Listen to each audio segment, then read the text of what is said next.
जो मेरा सबसे पहला क्वेश्चन है आपसे नीट के स्टूडेंट्स के पर्सपेक्टिव से, जैसे कि अभी बहुत कम समय बचा है, नीट 2026 में मई में एग्ज़ाम हो जाएगा। तो जो गुड रैंकर्स होते हैं, जो आने वाले गुड रैंकर्स हैं, उनके क्या प्रैक्टिसेस होने चाहिए? नंबर 1 कि वो एग्ज़ाम का प्रेशर बहुत ज़्यादा ले लेते हैं। सोचने लगता है यार मैंने इतना अच्छे से पढ़ाई की है, होगा मेरा, नहीं होगा, नहीं हुआ तो क्या होगा, सब लोग बोलेंगे कि तुम तो इतना पढ़ते थे तब भी तुम्हारा सिलेक्शन नहीं हुआ। अगर हम बेस्ड ये देखें नीट एग्ज़ाम का जो 3 से 5 साल का पिछला हम देखें कैसा आ रहा है, कभी पेपर इतना इजी आ गया कि बहुत बच्चों ने ज़्यादा स्कोर कर लिया। अभी लास्ट ईयर इतना टफ आ गया कि बहुत सारे बच्चे रह गए ऐसे ही। तो कुछ अगर हम पैटर्न देखें उसके बेसिस पे इस साल कैसा रह सकता है, आपको क्या लगता है? बहुत सारे बच्चे क्या करते हैं कि एक काम करता हूँ यार, एनसीईआरटी तो बस मेरे को ऐसी लग रही है, किसी और दूसरे ऑथर की उठा लेता हूँ, कोई मैं कुछ ऐसा बुक ले लेता हूँ जो थोड़ा मोटी सी लगे, वो हैवी सी लगे, देख के उनका थोड़ा सा मेंटली ऐसा हो जाता है कि शायद इससे कुछ ज़्यादा आ जाएगा। वही बात है ना कि आपको कितना आना है, साइड वाले बच्चे से ज़्यादा आना है, और आपको सारे चैप्टर से थोड़ा थोड़ा आना है। कुछ लोग कहते हैं 24 में से 18 घंटे पढ़ो, आपने इसको अलग से बोला कि सारा टाइम पढ़ाएगा, बीच में से टाइम निकाल लो खाने का, सोने का। एक होता है कंसिस्टेंसी, एक होता है मोटिवेशन। तो आपकी नज़र में कौन सा बेटर? एक बच्चे का नहीं हुआ सिलेक्शन, चलो यार रिजल्ट लेना था, नहीं आया, इन केस नहीं आया, ऐसे क्योंकि होते हैं बहुत सारे, ये रियलिटी है। उस कंडीशन में कुछ अच्छे कोर्स बता दीजिए। पहले पेपर को पढ़ना चाहिए या एक तरफ से क्वेश्चन सॉल्व कर देने चाहिए? तो कोचिंग की अगर बात करें, online versus offline, which one is best? कौन से में बच्चे को ज़्यादा सीखने को मिल सकता है? पेरेंट्स धमकी देते हैं, देख ले तेरे पास 1 साल है, कर ले, नहीं तो शादी कर देंगे। शादी करना ना करना एक अलग चीज़ है, पढ़ाई करना ना करना एक अलग चीज़ है। दोनों को मिक्स नहीं करना चाहिए। आपको जब शादी करना है आप शादी कर लो, और जब तक आपको पढ़ाई करना है आप पढ़ाई करो। अभी भी कभी कभी मेरे सपने आता है मेरे को, जैसे मैं उस फेज़ में हूँ, मैं MBBS की प्रिपरेशन कर रहा हूँ, या फिर मैं उस फेज़ में, मेरा MBBS के एग्ज़ाम होने वाले हैं, PG के एग्ज़ाम होने वाले हैं। आज का पॉडकास्ट नीट 2026 स्टूडेंट्स के लिए बहुत ज़्यादा स्पेशल है, क्योंकि इस पॉडकास्ट में जो हमारे स्पेशल गेस्ट हैं वो हैं doctor Aamir, neurosurgeon. May be आपने उनके वीडियोस देखे होंगे इंस्टाग्राम या फिर यूट्यूब के ऊपर। बहुत ही अच्छे एक न्यूरोसर्जन हैं, बहुत ही अच्छे कंटेंट क्रिएटर हैं और मोटिवेटर भी बहुत अच्छे हैं। तो आज उनसे हम आपकी मेंटरशिप के लिए बात करेंगे। नीट 2026 में अगर आप अपीयर हो रहे हैं तो किस तरह का आपको स्ट्रेटजी रखना है, कैसे आप अच्छे से अच्छा स्कोर कर सकते हैं, और नीट 2026 को कैसे आप क्रैक कर सकते हैं। लास्ट का कुछ ही टाइम बाकी है, इसके लिए आपके पास प्लान रेडी होना बहुत ज़्यादा ज़रूरी है। तो अगर आपको पॉडकास्ट अच्छा लगता है तो इंस्टाग्राम पर ज़रूर फॉलो करना, यूट्यूब पर भी चॉक टॉक को फॉलो करना, और डॉक्टर साहब को आप हो सकता है पहले से ही फॉलो करते होंगे। चलिए शुरू करते हैं आज का पॉडकास्ट। तो दोस्तों, ऐसे तो डॉक्टर साहब सर्जरी वगैरह में बिजी थे, बट हमें टाइम दिया, बहुत बहुत धन्यवाद आपका सर टाइम देने के लिए। जो मेरा सबसे पहला क्वेश्चन है आपसे नीट के स्टूडेंट्स के पर्सपेक्टिव से, जैसे कि अभी बहुत कम समय बचा है, नीट 2026 में मई में एग्ज़ाम हो जाएगा। तो जो गुड रैंकर्स होते हैं, जो आने वाले गुड रैंकर्स हैं, उनके क्या प्रैक्टिसेस होने चाहिए? क्योंकि आपने ये सारा जर्नी जो है तय किया है, तो क्या करना चाहिए स्टूडेंट्स को? अच्छा हाँ, एक बहुत अच्छा टर्म आपने यूज़ किया कि गुड रैंकर्स। तो हम ये मानेंगे कि जिसको हम गुड रैंकर कह रहे हैं उसकी प्रिपरेशन अभी तक अच्छी है। तो जिसकी प्रिपरेशन अच्छी होती है उसको 2 चीज़ों से दिक्कत होती है। नंबर 1 कि वो एग्ज़ाम का प्रेशर बहुत ज़्यादा ले लेता है। ये सोचने लगता है यार मैंने इतना अच्छे से पढ़ाई की है, होगा मेरा, नहीं होगा, नहीं हुआ तो क्या होगा, सब लोग बोलेंगे कि तुम तो इतना पढ़ते थे तब भी तुम्हारा सिलेक्शन नहीं हुआ।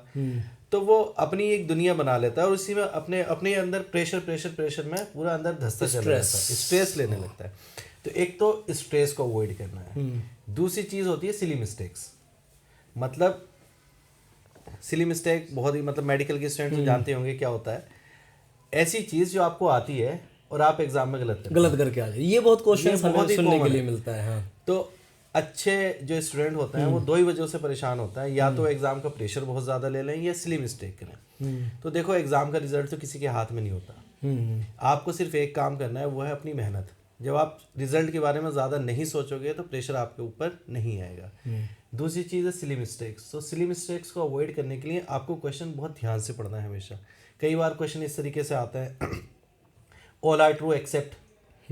तो आदमी क्या करता है कि उसमें ऑल आर ट्रू तो पढ़ लेता है, एक्सेप्ट नहीं पढ़ता। तो उसने पहले ही आंसर जो सही देखा, अरे ये तो ठीक है, मेरा ठीक है, और जबकि क्या करना है उसमें कि रॉन्ग वाले को लगाना है। All are true except, all are true, छोटी छोटी चीजों से घुमा देते हैं क्वेश्चंस को। जो होते हैं ना, ये सिली मिस्टेक्स बहुत ज़्यादा होती हैं। कैलकुलेशन आ रही है, और आपकी गलत हो गई कहीं, तो उन चीज़ों का ध्यान रखना। जब आपने नीट दिया था, जब आपका सिलेक्शन हुआ था, आपको लगा था कि यार ये मैं सिली मिस्टेक करके आ गया हूँ? हर किसी के 5-6 सिली मिस्टेक्स तो होते ही हैं। हाँ। अब वो 5-6 सिली मिस्टेक्स के ऊपर अगर आप रुक जाएं तो आपकी रैंक अच्छी आ जाएगी, और 1-2 सिली मिस्टेक एक्स्ट्रा हो जाए तो आपकी रैंक 1000 में पीछे पहुंचती है। बहुत ज़्यादा मैटर करता है ये, पॉइंट्स में जाता है। अगर हम बेस्ड ये देखें नीट एग्ज़ाम का जो 3 से 5 साल का पिछला हम देखें कैसा आ रहा है, कभी पेपर इतना इजी आ गया कि बच्चों ने ज़्यादा स्कोर कर लिया, अभी लास्ट ईयर इतना टफ आ गया कि बहुत सारे बच्चे रह गए ऐसे ही। तो कुछ अगर हम पैटर्न देखें उसके बेसिस पे इस साल कैसा रह सकता है, आपको क्या लगता है? हाँ, पिछली बार क्या हुआ था, सबसे जो पहली बार हुआ था 2020 में एक बच्चे के 720 मार्क्स आए थे जी। उसके बाद हुआ नेक्स्ट ईयर में कि 20-25 बच्चों के 720 आए, तो बहुत ज़्यादा उस पर हंगामा हुआ। तो फिर एनटीए ने क्या किया, पेपर टफ कर दिया, बहुत ज़्यादा टफ कर दिया। तो पेपर टफ करने से क्या हुआ कि रैंक नीचे चली गई। इसमें एक चीज़ ध्यान देने वाली है, कोई भी कॉम्पिटिशन में क्या होता है, ये एक कॉम्पिटिटिव एग्जाम है। आपको करना क्या है, किसी भी कॉम्पिटिटिव एग्जाम में आपको 720 के ऊपर फोकस नहीं करना है, आपको 300 के ऊपर फोकस नहीं करना है, आपको 400 के ऊपर फोकस नहीं करना है। आपको फोकस सिर्फ एक चीज पे करना है कि जैसे हम दोनों प्रिपरेशन करते हैं तो मेरे नंबर तुमसे ज्यादा होने चाहिए, दैट्स ऑल। वही कंपटीशन है ना, 100 हो तो मेरे 101 है, आपके अगर 500 है तो मुझे 501 चाहिए। तो इस चीज के ऊपर बहुत ज्यादा फोकस नहीं करना है कि पेपर टफ आना है या इजी आना है, पेपर जैसे भी आएगा सबके लिए सेम आएगा। जहाँ तक एक्सपेक्टेशन है मेरी, पेपर ना तो बहुत ज़्यादा टफ होगा ना बहुत ज़्यादा इजी होगा, इस बार मॉडरेट ही पेपर रहेगा। और पैटर्न आजकल इतना सिंपल है कि जो भी क्वेश्चन आएंगे चाहे वो इजी आए या टफ आए, वो एनसीईआरटी से ही आएंगे, तो ज़्यादा परेशान होने की ज़रूरत नहीं है, अपनी प्रिपरेशन पे फोकस करने की ज़रूरत है बस। बहुत सारे बच्चे क्या करते हैं कि एक काम करता हूँ यार, एनसीईआरटी तो बस मेरे को ऐसी लग रही है, किसी और दूसरे ऑथर की उठा लेता हूँ, कोई मैं कुछ ऐसा बुक ले लेता हूँ जो थोड़ा मोटी सी लगे, वो हैवी सी लगे, देख के उनका थोड़ा सा मेंटली ऐसा हो जाता है कि शायद इससे कुछ ज़्यादा आ जाएगा। तो एनसीईआरटी एनफ होती है? एनसीईआरटी एनफ है, वही बात है ना कि आपको कितना आना है, साइड वाले बच्चे से ज़्यादा आना है, और आपको सारे चैप्टर से थोड़ा थोड़ा थोड़ा थोड़ा आना है। आपने क्या किया, एक बहुत अच्छी बुक ले ली, हैवी बुक ले ली, इनफैक्ट नॉलेज की तो कोई लिमिट नहीं है। आप सेल पढ़ना शुरू करेंगे तो आपको 1 लाख किताबें मिल जाएंगी सिर्फ सेल पढ़ने के लिए, लेकिन एनसीईआरटी उसमें नीट के लेवल पे आपको कितना चाहिए, सुपरफिशियल नॉलेज चाहिए। आप बच्चे क्या करते हैं कि एक टॉपिक को तो बहुत अच्छे से पढ़ लेंगे, एक सब्जेक्ट में मास्टर बन जाएंगे, दूसरे सब्जेक्ट को छोड़ देंगे क्योंकि टाइम तो आपके पास लिमिटेड है। तो आपको क्या करना है, बस मास्टर ऑफ ऑल ट्रेड, सारा कुछ आना चाहिए, आपको सारा कुछ आना चाहिए, मास्टर ऑफ ऑल ट्रेड, बस हो गया, इतने में ही सिलेक्शन पक्का है। एनसीईआरटी पढ़ो, ये नहीं है कि हमने बायोलॉजी पढ़ने की चक्कर में हमने फिजिक्स छोड़ दिया, या फिजिक्स की हम बहुत हैवी बुक्स। आपने एनसीईआरटी कितनी बार पढ़ी थी? मैंने बहुत बार पढ़ी थी, मुझे कोई याद नहीं है कितनी बार बार कुछ नई चीज मिलती है या बोरिंग लगता है? हर बार बुक जब भी आप पढ़ते हो आपको कुछ ना कुछ नया तो मिलता है। आप कोई भी बुक पढ़ो, आप स्टोरी भी पढ़ो कोई, या आप इनफैक्ट आप बहुत सारे लोग ऐसे होता है ना कि मूवी दोबारा नहीं देखते, तो बहुत सारे लोग एक ही मूवी को बार बार देख लेते। कोई भी इंसान हो अगर मूवी भी दोबारा देखता है ना तो उसको लगता है यार ये पिछली बार मैंने मिस कर दिया था ये। हाँ, ये होता है। आप एम्स से जुड़े हुए हैं, आप अपने इंस्टाग्राम पर भी डॉक्टर आमिर एम्स करके लिखते हैं। अगर किसी स्टूडेंट को एम्स लेना है, देखिए पिछली बार तो एक ही बच्चे का ऑल इंडिया रैंक ऐसे करके आया है जिसके सबसे ज़्यादा मार्क्स थे। किसी बच्चे को एम्स लेना है तो उसके लिए उसे क्या करना चाहिए? ये लास्ट मोमेंट चल रहा है एग्जाम्स का। अभी तो एम्स काफ़ी सारे बन चुके हैं, आई थिंक काफ़ी सारे एम्स हैं, और 1000 रैंक तक एम्स आराम से मिल जाता है। दिल्ली एम्स तो ऑब्वियसली लिमिटेड सीट्स हैं, बहुत ही लिमिटेड सीट्स हैं, लेकिन बाकी सारे एम्स भी हैं। सेंट्रल इंस्टीट्यूट और भी बहुत अच्छे अच्छे हैं, लाइक एएमयू है, बीएचयू है, मौलाना आज़ाद है, बहुत अच्छे अच्छे मेडिकल कॉलेजेस हैं। स्पेसिफिकली फिर भी लोग एम्स जाना चाहते हैं क्योंकि टैग बहुत बड़ा है इंडिया में, ऑब्वियसली टैग बहुत बड़ा है। तो बस प्रोसेस तो सेम है, क्योंकि अब एम्स का अलग से तो कोई एग्ज़ाम होना नहीं है, आपको सेम ही प्रोसेस फॉलो करना है। आपको अपनी सिली मिस्टेक नहीं करनी है, रिवीजन करते रहना है, एनसीईआरटी पे फोकस करना है, डिस्ट्रैक्ट नहीं होना है इधर उधर की चीज़ों से, और रिजल्ट पे फोकस ना करके, कॉलेज पे फोकस ना करके, अपनी प्रिपरेशन पे फोकस करो। कंट्रोल द कंट्रोलेबल्स, जिन चीज़ों को आप कंट्रोल कर सकते हो उनको आप कंट्रोल करो, जो चीज़ें आपके कंट्रोल में नहीं है उनको कंट्रोल करने की कोशिश मत करो। जैसे आपके टाइम पे जब ड्यूरेशन, अब उस टाइम पे आप कैसे मेंटेन करते थे सारा अपना पढ़ाई लिखाई का, कितना घंटे पढ़ते थे, या उस चीज़ से रिलेटेड आप स्टूडेंट्स को कुछ एडवाइस कर सकते हो कि कितना पढ़ो या कैसे कर सकते हैं? नीट की प्रिपरेशन में जो जितने नीट की या किसी भी कॉम्पिटिटिव एग्ज़ाम, चाहे आईएएस हो, नीट पीजी हो, कुछ भी हो, एक बहुत ही बेसिक फंडा होता है। मैं बहुत सारे लोगों के साथ जुड़ा रहा जिन्होंने कॉम्पिटिटिव एग्ज़ाम निकाले है, मेरे फ्रेंड सर्किल में बहुत सारे लोगों से आप मिले भी हो। आपका सारा टाइम पढ़ाई का है, 24 के 24 घंटे आपके पढ़ाई के हैं। उसमें से जब नींद आ रही है आप सो जाओ, थोड़ा टाइम खाना खा लो, थोड़ा टाइम अपना प्रेयर नमाज पढ़ लो, उसके अलावा जो भी टाइम बचता है पढ़ाई का है। आप ये मत सोचो कि मुझे 6 घंटे पढ़ना है या मुझे 8 घंटे ये पढ़ना है, आपने मुझे बात ना थोड़ा 10 अलग घंटे तरीके पढ़ना से है। कही, ये आपका सारा टाइम पढ़ना है, जो भी टाइम है आपके पास वो पढ़ाई का ही है। पढ़ाई का ही है, उसमें से जितना मिनिमम आप निकालो उतना अच्छा है आपके लिए। कुछ लोग कहते हैं 24 में से 18 घंटे पढ़ो, आपने इसको अलग से बोला कि सारा टाइम पढ़ाई का, बीच में से टाइम निकाल लो खाने का, सोने का, यही ये बहुत अच्छी बात बोली। एक होता है कंसिस्टेंसी, एक होता है मोटिवेशन। आज मान लीजिए आप किसी ने डॉक्टर आमिर साहब का पॉडकास्ट देखा, भाई आज तो मैं सारी एनसी पढ़ डालूंगा, एक हफ्ते तक उसने पूरी मेहनत लगा दी, उसके बाद फिर अपना नॉर्मल रूटीन हो गया, आज नहीं पढ़ेंगे कल पढ़ेंगे, ये तो हो गया एकदम मोटिवेशन। एक है कंसिस्टेंसी, डेली मुझे इतना पढ़ना है तो पढ़ना है, किसी भी हाल में पढ़ना है। तो आपकी नज़र में कौन सा बेटर है? देखिए कंसिस्टेंसी सबसे ज़्यादा ज़रूरी है, और कंसिस्टेंसी आती है डिसिप्लिन से। डिसिप्लिन। आजकल ठंड का मौसम हो रहा है, किसी को सुबह उठने का मन नहीं करता, मेरा भी मन नहीं करता, खिड़की से बाहर देखना है कोहरा आ रहा होता है, लेकिन आपको रोज़ सुबह उठना है, अपनी ओपीडी जाना है, शाम को आके ऑपरेशन भी करना है। ऐसी कंसिस्टेंसी है पढ़ाई में। आपका मन कर रहा है या नहीं कर रहा है, आपके घर में शादी है या कोई फंक्शन है या कोई त्यौहार आ रहा है, कुछ भी हो रहा है, आपका अपना डिसिप्लिन है कि मुझे सुबह 8 बजे 9 बजे जो भी मेरा उठने का टाइम है, इस टाइम उठना है, मुझे इतने घंटे ये टॉपिक पढ़ना है, इतने घंटे ये टॉपिक पढ़ना है, इतने घंटे ये टॉपिक पढ़ना है। अब हर किसी की लाइफ की फेजेस के हिसाब से किसी दिन उसकी पढ़ाई अच्छी होती है, किसी दिन उसकी पढ़ाई ख़राब होती है, किसी दिन अच्छा समझ में आता है, किसी दिन कम समझ में आता है। दैट्स मतलब वेरी नॉर्मल थिंग। बट क्या होता है कि जिस दिन समझ में नहीं आ रहा, उस दिन भी अगर आप पढ़ते रहें तो हो सकता है आधे घंटे बाद आपका मन लगने लगे, आपको अच्छे से समझ में आने लगे। आप ऑल टुगेदर अगर उस टाइम को डंप कर देंगे कि नहीं यार आज मेरा मन नहीं कर रहा, घर में फंक्शन में पढ़ूंगा ही नहीं, तो वो पूरा दिन खराब हो जाएगा आपका। कम भी समझ में आएगा तो कुछ तो समझ में आएगा, कुछ तो समझ में आएगा, आपकी कंसिस्टेंसी बनी रहेगी, आपकी बैठने की आदत तो बनी रहेगी। तो मोटिवेशन जो एक चीज़ होती है वो लॉन्ग लास्टिंग नहीं होती, डिसिप्लिन लॉन्ग लास्टिंग है। लाइफ में डिसिप्लिन चाहिए, वो सबसे ज़्यादा जरूरी है। आपने कितने ड्रॉप आपके हो गए थे? मेरा नीट यूजी के टाइम पे 1 साल का ड्रॉप हुआ था, और एक ड्रॉप में आपने क्वालिफाई कर लिया, क्वालिफाई हो गया था। उसके बाद मेरा कभी कोई ड्रॉप नहीं हुआ। बहुत सारे बच्चे ऐसे हैं जो 4-5 ड्रॉप ले लेते हैं। हो सकता है बहुत सारे बच्चे इस बार ऐसे भी होंगे जिनका ये लास्ट है कि भैया बस अब हो गया हमारा, तो वो क्या माइंडसेट से इस बार रखें अपने आप को? बस प्रेशर नहीं लेना है एग्जाम का, क्योंकि ड्रॉप का प्रेशर बहुत ज़्यादा आता है। फैमिली की एक्सपेक्टेशन, यार तुम्हें अब लास्ट चांस दे रहे हैं, या इस बार नहीं हुआ तो तुम्हें ये करा देंगे, वो कर देंगे, ऐसा होगा वैसा होगा। बस फोकस अपनी पढ़ाई पे करना है, सर झुका के मेहनत करनी है। कई बार आपका सब कुछ करने के बाद भी आपको वो रिजल्ट नहीं मिलेगा जो आपको चाहिए होगा, ये होता है। बहुत सारे मेरे फ्रेंड हैं ऐसे जिन्होंने बहुत अच्छी नीट की तैयारी की, पढ़ने में भी बहुत अच्छे थे, किस्मत से रह गए 1 नंबर 1 2 नंबर 1 नंबर 2 नंबर से रह जाता है। बट अगर आपने कभी किसी फील्ड में मेहनत की होती है, आपने नॉलेज एक्वायर की होती है, तो फिर अगर आपका नीट में भी सिलेक्शन नहीं हो पा रहा, तो आप पीएचडी करते हो तो उसमें अच्छा करते हो, बिल्कुल। आप बायोटेक्नोलॉजी करते हो तो उसमें अच्छा करते हो, इनफैक्ट आप लाइफ भी जीते हो तो अपनी अच्छी जीते हो। तो रिजल्ट तो मिलना ही चाहिए, हर कोई रिजल्ट के लिए प्रिपरेशन करता है और अच्छा रिजल्ट आना भी चाहिए, लेकिन इसका प्रेशर बहुत ज़्यादा नहीं लेना। खुदा ना खासा रिजल्ट अच्छा नहीं भी हुआ और आपने 11th 12th को अच्छे से पढ़ रखा है, तो बहुत सारे ऑप्शन आगे आपकी लाइफ में आपको मिलेंगे। जिस तरह से आप बात करते हैं तो ऐसा फील होता है आप एक अच्छे डॉक्टर के साथ साथ एक अच्छे मेंटोर भी हैं स्टूडेंट्स के लिए। एक बच्चे का नहीं हुआ सिलेक्शन, चलो यार रिजल्ट लेना था, नहीं आया, इन केस नहीं आया, ऐसे क्योंकि होते हैं बहुत से, ये रियलिटी है ना। उस कंडीशन में कुछ अच्छे कोर्स बता दीजिए, कुछ जो अदर देन एमबीबीएस बच्चा ऑप्ट कर सकता हो।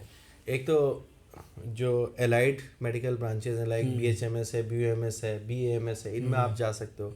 गवर्नमेंट भी प्रमोट कर रही है और लोग भी आजकल काफ़ी सारी चीज़ों को एक्सप्लोर करते हैं। दूसरी चीज़ बायोलॉजी के स्टूडेंट्स के लिए पैरामेडिकल कोर्सेज है, फिजियोथेरेपी है, नर्सिंग बहुत अच्छा स्कोप है, नर्सिंग का फिजियोथेरेपी है, लैब टेक्नीशियन है, ओटी टेक्नीशियन है, बहुत सारे कोर्सेज होते हैं। उसके अलावा आपके नॉर्मल जो बीएससी, एमएससी, पीएचडी हर एक ब्रांच में, चाहे वो बायोलॉजी हो, जूलॉजी हो या फिर बॉटनी हो, इसमें आप कर सकते हो। टीचिंग लाइन में जा सकते हो, उसके बाद बायोटेक्नोलॉजी में जा सकते हो, फार्माकोलॉजी में जा सकते हो, माइक्रोबायोलॉजी में जा सकते हो, रिसर्च में जा सकते हो। ऑप्शंस की कमी नहीं है, बस कमी होती है मेहनत करने वालों की। अगर आप मेहनत करोगे तो रास्ता मिल ही जाना है, बनते चले जाता है रास्ता। वो कोई शेर भी है ना कि अकेले ही चले थे जानी वे मंजिल, लोग मिलते गए, कारवां बनता गया। तो एनटीए के ऊपर पिछले कुछ सालों में कुछ सवाल उठे हैं, आपने भी देखा होगा, काफ़ी हंगामा हुआ था, कुछ प्रोटेस्ट वगैरह भी हुए थे। तो इस साल जो एग्ज़ाम होने वाला है आपका इस हंगामे को लेकर, पेपर लीक को लेकर, टफ पेपर, इजी पेपर, इसको लेकर आपका क्या टेक है एनटीए के ऊपर? कुछ चीज़ें जो अपनानी चाहिए एनटीए को। कुछ चीज़ें तो जैसे ऐसी है कि कई बार नोटिफिकेशन आने में देरी होती है जी। तो थोड़ा पहले रिलीज़ कर दें तो बच्चों को थोड़ा इजी रहेगा कि 2-3-4 महीने पहले ही बता दें कि आपका एग्ज़ाम उस दिन होना है। लास्ट मोमेंट पे एग्ज़ाम होता है तो बच्चे इस उम्मीद में लगे रहते हैं कि यार पोस्टपोन हो जाएगा, ऐसा हो जाएगा, वैसा हो जाएगा। बाकी इजी पेपर, टफ पेपर तो मतलब एक, जहाँ तक मुझे पता है, एक बहुत सारे टीचर्स का पूल होता है, सब क्वेश्चंस देते हैं, उन क्वेश्चन से एनटीए सेलेक्ट करता है। एनटीए अपनी तरफ से ऐसा नहीं कि कोई एक बंदा बना रहा है, कोई एक बंदा नहीं बनाता। और कॉम्पिटिटिव एग्जाम में इजी पेपर, टफ पेपर, इसका कोई मतलब नहीं है, वो सबके लिए है। वो सबके लिए है। बस आपको अपने साइड वाले से ज़्यादा आना चाहिए। बच्चे जो होपलेस हो जाते हैं पेपर देखने के बाद, जब तक एग्ज़ाम ख़त्म नहीं हुआ तब तक आप उम्मीद मत छोड़ो, पहले एग्ज़ाम पूरा करो। एग्जाम में कई बार लास्ट टाइम भी ऐसा हुआ था ना, बच्चे होपलेस हो गए थे पेपर देते टाइम, रोते हुए निकल रहे थे। और लेकिन जब उनका रिजल्ट आया तो देखा कि यार 500 नंबर पे नीट मिल गया, मतलब 500 नंबर पे अच्छी रैंक आ गई, हम तो होपलेस हो गए। और अगर अच्छे से कर लेते तो हमारे और अच्छे नंबर आते। तो एग्जाम खत्म होने से पहले अपने आप को अनसिलेक्टेड मत मानना, अपने आप पूरी मेहनत करना, चाहे जितने भी मार्क्स आए, क्योंकि आपका रिजल्ट सिर्फ आपके नंबर पे मैटर नहीं करता, वो इस चीज पे मैटर करता है कि बाकी सारे बच्चों ने कैसे कितने आए हैं, ये भी मैटर करता है। ये बहुत ज्यादा वही मैटर करता है कि सबके कमाए तो आपके भी कमी है। अच्छा है, हाँ, ये तो मैटर करता है। बच्चे, कुछ ऐसा भी होता है कि एग्जाम देने गया बच्चा, और क्योंकि बहुत लिमिटेड टाइम है, क्वेश्चंस हैं, उसके हिसाब से टाइम मैनेजमेंट करना है, तो पहले पेपर को पढ़ना चाहिए या एक तरफ से क्वेश्चन सॉल्व कर देने चाहिए? पहले पेपर पढ़ोगे तो कभी पेपर खत्म ही नहीं होगा, उसमें तो डायरेक्ट ही क्वेश्चन सॉल्व करने होते हैं। इसके लिए सबसे ज़्यादा ज़रूरी है टाइम मैनेजमेंट। अगर आपको अपना सुधारना है तो एमसीक्यू की प्रैक्टिस और मॉक टेस्ट। मॉक टेस्ट जो बहुत सारी कोचिंग कराते हैं, तो बहुत इजीली अवेलेबल है, ऑनलाइन ऑफलाइन, जिस मोड में देना चाहो तो मॉक टेस्ट दो। और पैटर्न ये होता है कि सबसे पहले आप बायोलॉजी सॉल्व करो। बायोलॉजी के 90 क्वेश्चन सॉल्व करने में आपको हार्डली 40 मिनट लगेंगे अगर आपकी प्रिपरेशन अच्छी है तो। उसके बाद आप केमिस्ट्री सॉल्व करो, लास्ट में आप फिजिक्स सॉल्व करो। तो उससे आपके ऊपर टाइम का प्रेशर नहीं आता। अगर आप पहले फिजिक्स सॉल्व करने लग जाते हो, बहुत सारे स्टूडेंट करते हैं तो उनको लगता है 1.5 आवर मैंने फिजिक्स को दे दिया, अब मेरा बाकी पेपर कंप्लीट नहीं होगा, वहीं वो होपलेस हो जाते हैं। टाइम मैनेजमेंट एक बहुत इंपॉर्टेंट पार्ट है जो बहुत सारे लोग नेगलेक्ट कर देते हैं। उसके लिए सबसे ज़रूरी है आप मॉक टेस्ट दो, और मॉक टेस्ट भी नहीं दे पा रहे तो प्रीवियस ईयर के क्वेश्चन पेपर्स लो, जैसे नीट का 2020 का, 21 का, 22 का, 23 का, 24 का। रूम पे बैठो अकेले, टेबल चेयर लेकर बैठो, उस क्वेश्चन पेपर को जैसे एग्जाम में बैठे हो वैसे सोल्व करने की कोशिश करो, टाइमर लगाकर। 3 घंटे का मेरे को टाइम है, जो भी नीट का टाइम अभी देने वाला है, इतना टाइम है मेरे पास, इस टाइम में मुझे पेपर सोल्व करना है। 10-12 पेपर आप सोल्व करोगे, आपका टाइम मैनेजमेंट बिल्कुल परफेक्ट हो जाएगा। जब आपका नीट वाला फेज चल रहा था तो स्ट्रेस कैसे अवॉइड करते थे आप? कोई टिप्स होंगी कि बाहर टहलने चले गए या फोन यूज करते थे? फोन तो नहीं था उस टाइम, फोन नहीं था ना फोन नहीं था इतना। मैंने 2009 में नीट का एग्जाम दिया था तो मेरे पास तो वैसा था, नोकिया का 1600 मोबाइल था। अच्छा, उस टाइम तो वही मल्टीमीडिया इतने थे नहीं। तो ये यार अपने फ्रेंड सर्किल तुम्हारा स्ट्रॉन्ग होना ज़रूरी है, जो साथ में प्रिपरेशन करते हैं, वो जो प्रिपरेशन ग्रुप होता है वो अच्छा होना ज़रूरी है। आपकी फैमिली का सपोर्ट होना ज़रूरी है। फैमिली से बात करके बहुत रिलैक्स फील होता था मुझे तब भी और अभी भी कोई भी सिचुएशन हो, आप अपनी फैमिली से डिस्कस कर लो तो काफ़ी मतलब रिलैक्सिंग फील होता है। कोई फैमिली के ज़्यादा क्लोज होता है, कोई फ्रेंड्स के ज़्यादा क्लोज होता है, जिसके भी आप क्लोज हो उनसे डिस्कस करो, दिल में अपने चीज़ों को मत रखो। स्ट्रेस अगर जितना आप लोगों से डिस्कस करोगे इतना कम होता है। माशाल्लाह आपकी प्रैक्टिस बहुत अच्छी है। जिन स्टूडेंट्स का नीट क्रैक हो जाता है उनको क्या करना चाहिए आपके जैसा बनने के लिए, एक अच्छा डॉक्टर बनने के लिए? अच्छा डॉक्टर, हमारे कॉलेज में लोग बोलते थे, मेरे टीचर्स ही बोलते थे कि अच्छा डॉक्टर बनने की ABCD जो है, नंबर 1 तो आपको A फॉर अवेलेबल होना चाहिए। अच्छा, ABCD चेंज कर दी उन्होंने। A फॉर अवेलेबल होना चाहिए। अवेलेबल इन द, अगर आप किसी का छोटा काम करने के लिए अवेलेबल हो गए तभी वो आपसे बड़ा काम कराने के लिए आएगा। बिल्कुल सही बात, ठीक है। अगर आप किसी का एब्सेस ड्रेन करने के लिए अवेलेबल हो तभी वो आपसे ट्यूमर का ऑपरेशन कराने के लिए आएगा। एग्जैक्टली।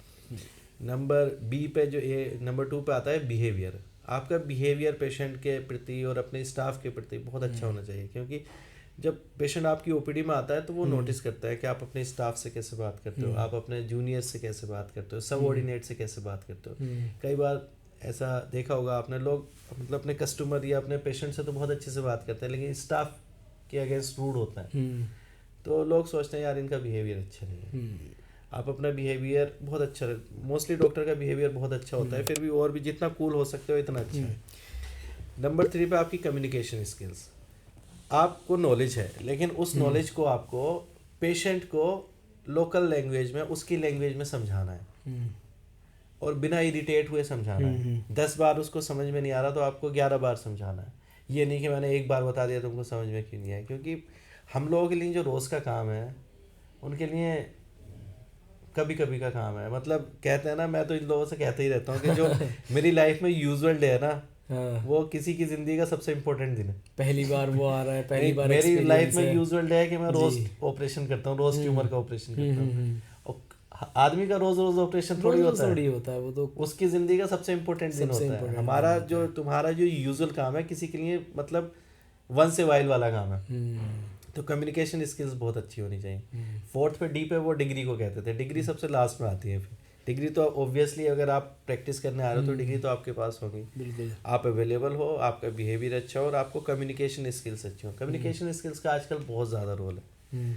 आपको नॉलेज है, लेकिन अगर आप कम्युनिकेट नहीं कर पाओगे सामने वाले से तो आप उसको कभी समझ में नहीं आएगा कि आपको नॉलेज है। ये सारी की सारी चीज़ें आपने अपनी कहाँ मतलब इम्प्रूव की ड्यूरिंग योर यूजी, MBBS या PG में? आपने इन चीज़ों के ऊपर वर्क किया टाइम के साथ साथ? आई थिंक खुद ही होता चला गया। कुछ चीज़ें तो नेचुरली भी इंसान की होती हैं, आई थिंक गॉड गिफ्टेड चीज़ें भी होती हैं, ये मानने वाली बात है। बाकी इतने सारे टीचर्स। आपका MBBS कहाँ से था आपका? मैंने MBBS AMU से किया था। स्कूलिंग 10th क्लास तक तो मुरादाबाद से थी और 11th क्लास से अलीगढ़ से थी। मिंटो नहीं है, मतलब अलग से सीनियर सेकेंडरी स्कूल बॉयज है, उसमें थे हम लोग। 11 12 मेरा वहाँ से। मैं आपको बताऊं, मैंने भी अपनी हाई स्कूल जो है वो अलीगढ़ से की है। हालांकि मेरी इकरा पब्लिक स्कूल से थी तो मेरा भी काफ़ी वक्त गुजरा है वहाँ पे। अच्छा लगता है लीग बिरादरी से। रियाज पढ़ा शायद इकरा से। हाँ, वो मेरे सीनियर हैं, वो मेरे सीनियर डॉक्टर रियाज मेरे सीनियर हैं। उनसे मुलाकात हुई तो उन्होंने बताया, मैं कहा अच्छा है, अच्छा लगता है मिलना, अलीगढ़ के लोगों से मिलते हैं। प्रीवियस ईयर क्वेश्चंस आ जाते हैं कई बार एग्जैक्टली सेम तो आते ही हैं। बहुत सारे क्वेश्चन एग्जैक्टली रिपीट होता है। उससे भी ज़्यादा इंपॉर्टेंट है कि आपने प्रीवियस ईयर क्वेश्चन लगाते हो तो आपको एग्जाम का पैटर्न समझ में आता है कि किस तरीके के क्वेश्चन पूछे जाते हैं, किस तरीके से क्वेश्चन फ्रेम किए जाते हैं और कौन से टॉपिक से क्वेश्चन रिपीटेडली आते हैं। अगर एग्जैक्ट क्वेश्चन नहीं आएगा तो उससे मिलता जुलता क्वेश्चन आएगा, लेकिन टॉपिक जो हैं कुछ हॉट फेवरेट एग्जामिनर्स के होते हैं। जैसे आप वाइवा देने जाते हो तो आपको पता होता है कि ये वाला सवाल तो पूछा ही जाएगा। वो बहुत बच्चों से पूछ रहे होते हैं, पूछते हैं, क्योंकि एक over the period of time वो जैसे जेनेटिक्स में है कि जेनेटिक्स से क्वेश्चन मेंडल के एक्सपेरिमेंट के ऊपर आते ही आते हैं। बायोटेक्नोलॉजी में तो आते ही आता है, या फिर उसमें जब हम मॉडर्न बायोलॉजी में जाता है वो जो क्योटो प्रोटोकॉल क्यों हुआ था, मॉन्ट्रियल प्रोटोकॉल क्यों हुआ था, ग्रीन हाउस गैसेस क्या है, 7 सेल 8 न्यूक्लियस क्यों होता है, ये क्वेश्चन ऐसे हैं जो आते हैं। अभी भी आपके फिंगर टिप्स पे सब कुछ है। वो इतना ज़्यादा पढ़ लिया था उस टाइम, कभी दिमाग से निकलेगा ही नहीं, वो हमेशा स्ट्रेस ही रहती है। क्योंकि आपको इतना टाइम हो गया, आपने UG PG वगैरह स्पेशलिटी में आप आ गए हैं। अभी भी कभी कभी मेरे मतलब सपने आता है मेरे को, जैसे मैं उस फेज़ में हूँ, मैं MBBS की प्रिपरेशन कर रहा हूँ, या फिर मैं उस फेज़ में मेरा MBBS के एग्ज़ाम होने वाले हैं, PG के एग्ज़ाम होने वाले हैं। जैसे पोस्ट ट्रॉमेटिक होता है ना कि कोई ट्रॉमा अचानक से आँख खुलती है, फिर लगता है अच्छा सुकून है, सब पास। मैं लाइफ में बहुत आगे आ गया हूँ अभी ठीक है यार, सही चल रहा है अभी। ये तो बहुत अलग बात बताई आपने। ये हमेशा मुझे होता है। कहीं क्लासेस वगैरह भी लेते हैं नीट के स्टूडेंट्स की? ऑनलाइन क्लासेस पहले ली थी, फिर इसमें जब से प्रैक्टिस जैसे अभी तो खैर टाइम नहीं मिलता होगा, टाइम नहीं मिलता उस चीज़ का। तो कोचिंग की अगर बात करें online versus offline, which one is best? कौन से में बच्चे को ज़्यादा सीखने को मिल सकता है?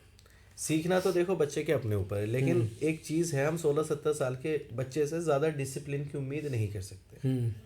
जो मेरा पर्सनल मैंने देखा है, अब 16-17 साल का बच्चा जब मोबाइल लेके बैठता है तो 1 घंटा तो पढ़ाई करता है और 2 घंटे वो इंस्टाग्राम या यूट्यूब या व्हाट्सएप चलाता है। हाँ, ये तो भी अगर आप इस डिस्ट्रैक्शन को निकालना है तो ऑनलाइन बहुत अच्छा है, बट ये डिस्ट्रैक्शन निकालना इतना आसान नहीं है। ऑनलाइन में एक चीज़ क्या आती है कि आप बैठे हुए और आपके दिमाग में रहता है कि हम जब चाहें पढ़ सकते हैं, उससे आप अपना टाइम वेस्ट बहुत ज़्यादा करते हो। ऑफलाइन में क्या है कि आपका 10 बजे से 12 बजे तक क्लास होनी है और आज ही होनी है, अगर आज तुम्हारी छूट गई तो फिर तुम्हें कभी नहीं मिलेगी। और आपको अच्छा लगे या बुरा लगे, आप टीचर के सामने कुछ और काम नहीं कर सकते, आप पढ़ाई ही करोगे। फिर वहाँ 100-150 बच्चे और बैठे तो कंपटीशन भी फील होता है।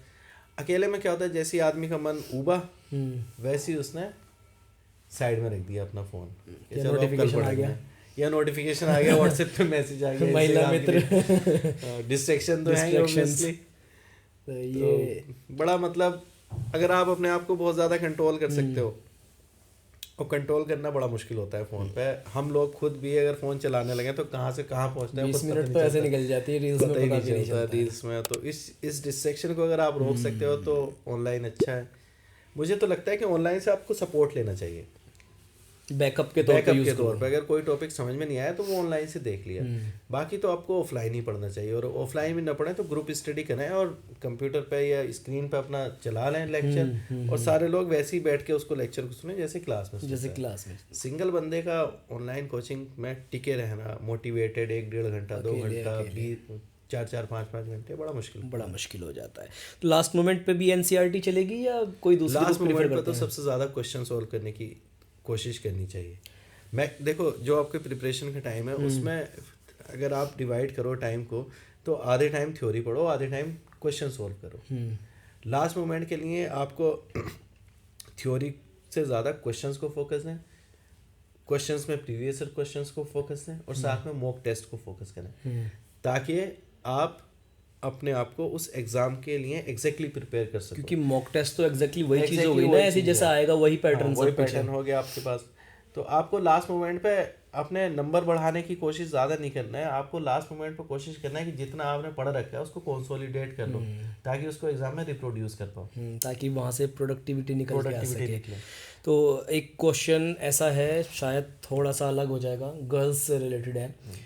पेरेंट्स धमकी देते हैं, देख ले तेरे पास 1 साल है, कर ले नहीं तो शादी कर देंगे। इस पर आपका क्या कहना है, क्या ठीक है आपका इस चीज़ के ऊपर? वही एक फैमिली प्रेशर तो हमेशा रहता ही है, गर्ल्स पे ज़्यादा रहता है ओब्वियसली। और लड़की अपने घर में बड़ी होती हुई किसी को भी अच्छी नहीं लगती। लोग चाहते हैं या तो वो किसी लाइन में चली जाए या फिर उसकी शादी हो जाए, क्योंकि शादी भी एक तरीके से लड़की के लिए एक बहुत बड़ा माइलस्टोन ही माना जाता है।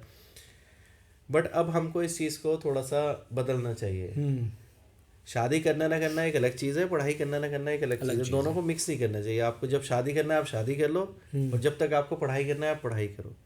इन दोनों चीज़ को मिक्स ना करो कि ये काम करके ये काम करें, क्योंकि ये दोनों डिफरेंट फील्ड हैं। बहुत सारे लोग शादी के बाद भी पढ़ाई करती रहती हैं। हाँ बिल्कुल करते हैं, वो कर सकती हैं, बिल्कुल करते हैं, तैयारी भी कर सकती हैं। डेडिकेटेड लोग बिल्कुल करते हैं। IAS की तैयारी करने वाली लड़कियां तो मोस्टली मैरिड ही होती हैं। तो उस चीज़ का प्रेशर मत लो कभी भी अपने ऊपर, और फैमिली को प्रेशर देना भी नहीं चाहिए कि ये पेरेंट्स के लिए कोई एडवाइस? पेरेंट्स को हमेशा ये ध्यान रखना चाहिए कि आपकी छोटी छोटी बातें बच्चे के ऊपर बहुत ज़्यादा इम्पैक्ट करती हैं। कई बार आप मजाक में बोल देते हो कि ये तेरा लास्ट ईयर है। हाँ, ये कई बार आप मजाक में बोल देते हो कि इतना पैसा मैं तुमको दे रहा हूँ, तुमने रिजल्ट क्या दिया। ये छोटी छोटी बातें deep in the mind hurt करती हैं। ये सब थोड़ा ध्यान रखना चाहिए, बहुत ज़्यादा ध्यान, सपोर्ट वाली चीज़ होनी चाहिए, थोड़ा सपोर्ट होना चाहिए, क्योंकि ये फेज इतना आसान नहीं है। एक मैं स्टोरी सुनाता हूँ। जी बिल्कुल। एक स्टूडेंट था, उसके फादर बोलते थे उससे कि मैंने तुझे चल ये 5,000 रुपये दे रहा हूँ, तुम तैयारी करो। तो उसका नंबर नहीं आया, 2-3 साल तक नंबर नहीं आता उसका। तो उसके पापा उसके ऊपर गुस्सा होता है कि तेरा नंबर क्यों नहीं आया, ये नहीं आया, वो नहीं आया। तो कहता वो उसके पापा से कहता हूँ चलो मैं दे रहा हूँ तुम्हें 5,000 रुपये महीना, तुम तैयारी इतना मतलब नीट निकालना इतना आसान नहीं है। मुझे लगता है नहीं है कि आप पैसे दे दो तो उसका रिजल्ट मिलना ही मिलना है। पैसे देने के ऊपर ये डिपेंड नहीं करता भैया कि पैसे दे दिए तो हो गया, खर्चा कर दिया तो हो गया। आपका बच्चा अगर किसी एक प्रोसेस से गुजर रहा है, तैयारी वाले प्रोसेस से गुजर रहा है, तो उससे उसका सिलेक्शन अगर नहीं भी हो तो उसको अपनी आगे वाली लाइफ में बहुत फ़ायदा होगा। हॉस्टल में रहने के बहुत फ़ायदे होता है, मेहनत करने के बहुत फ़ायदे होता है, पढ़ाई में किसी भी फील्ड में अगर आपको नॉलेज हो रही है तो उसके फ़ायदे तो आपको मिलेंगे ही। जब आप अपने नीट वाले फेज़ में थे तो बहुत सारे ड्रीम्स होंगे यार, जब डॉक्टर बन जाऊंगा, ये करूंगा, वो करूंगा, सपने पूरे किए आपने? सपने तो मतलब देखो क्या होता है, घर बनाएंगे, हॉस्पिटल बनाएंगे, कार लेंगे, अच्छी गाड़ी लेंगे। लेकिन जब जैसे जैसे इंसान लाइफ में आगे बढ़ता जाता है ना, उसको मटेरियलिस्टिक चीज़ों का इतना ज़्यादा मोह माया रहती नहीं है। ये सही कह रहे हैं। अच्छा, अब लगता होगा कि कुछ नहीं है यार, ये चीज़ नहीं है। मतलब मेरा मन भी नहीं करता बहुत ज़्यादा इन सब चीज़ों के लिए। बस हमेशा से मैं यही सोचता हूँ कि जो मैं काम करता हूँ उसको अच्छे से करता रहूँ, या जो लोग मेरे ऊपर ट्रस्ट करके अपना इलाज कराने मेरे पास आते हैं उनको मैं अपना 100% दे पाऊँ। ऑब्वियसली कोई भी आदमी ये नहीं कह सकता कि मेरे 100% मरीज ठीक ही होंगे। बट हाँ, कोई भी इंसान ये ज़रूर कह सकता है कि हाँ मैंने 99% मेहनत तो की है, अपना दिया तो है। रिजल्ट तो ऑब्वियसली कई बार अल्लाह के हाथ में, हमेशा ही अल्लाह के हाथ में होता है। हम तो सिर्फ एक जरिया है वो करने का। बहुत ज़्यादा आप नहीं कर सकते। तो अभी आपके यहाँ जो भी सेटअप है, जो आपका क्लिनिकल प्रैक्टिस है, किस किस तरीके का आप ऑपरेशंस की सुविधा जो है वो प्रोवाइड करते हैं? ऑलमोस्ट न्यूरो सर्जन हूँ मैं, तो ऑलमोस्ट न्यूरो सर्जरी के जो भी काम होता है वो मैं करता ही हूँ। काफ़ी बड़ी टीम है वहाँ। ओपीडी तो मेरी गांधीनगर में होती है, क्योंकि वो एरिया जो है सिटी के सेंटर में है और बस स्टैंड और रेलवे स्टेशन के आसपास है। ओटी में यहीं पे करता हूँ। ओटी आप हॉस्पिटल में करते हैं, बाकी सारा का सारा मतलब जितने भी सर्जरीज हैं वो सारे के सारे लगभग कवर करते हैं। ऐसा नहीं है कि किसी पेशेंट को कोई मुरादाबाद का है तो उसको दिल्ली भागना पड़े। कई बार जाना भी पड़ता है। कई बार देखो क्या होता है ना, हायर सेंटर में भेजने की कई सारी वजहें भी होती हैं। कोई ऑपरेशन ऐसा होता है जिसमें एक टीम की ज़रूरत होती है। एग्जैक्टली, हाँ बिल्कुल। 11-12 सर्जन मिलकर करते हैं, तो वो प्राइवेट प्रैक्टिस में करना आसान नहीं है। कई बार ऐसा होता है कि कॉम्प्लिकेटेड केस होते हैं या एम्स के लायक केस होते हैं, या फिर कुछ हाई एंड मशीनों की ज़रूरत होती है जो ऑब्वियसली प्राइवेट में ख़रीदना भी पॉसिबल नहीं होता है। तो उन सब चीज़ों को तो रेफ़र करना ही पड़ता है। ये आपकी ईमानदारी अच्छी लगी, वरना लोग तो कह देते हैं कि हाँ ठीक है हमारे यहाँ सब आ जाओ। वो वाली चीज़ भी नहीं होनी चाहिए। जिसके लिए जो बेहतर है, एक अच्छा डॉक्टर ये भी कहलाता है कि ज़रूरी नहीं है सारा इलाज आपको मेरे यहाँ मिल जाए, अगर आपको ज़रूरत हो तो मैं रेफ़र कर देता हूँ, है ना। बहुत बहुत अच्छा लगा आपसे बात करके, बहुत बहुत धन्यवाद आपका टाइम देने का।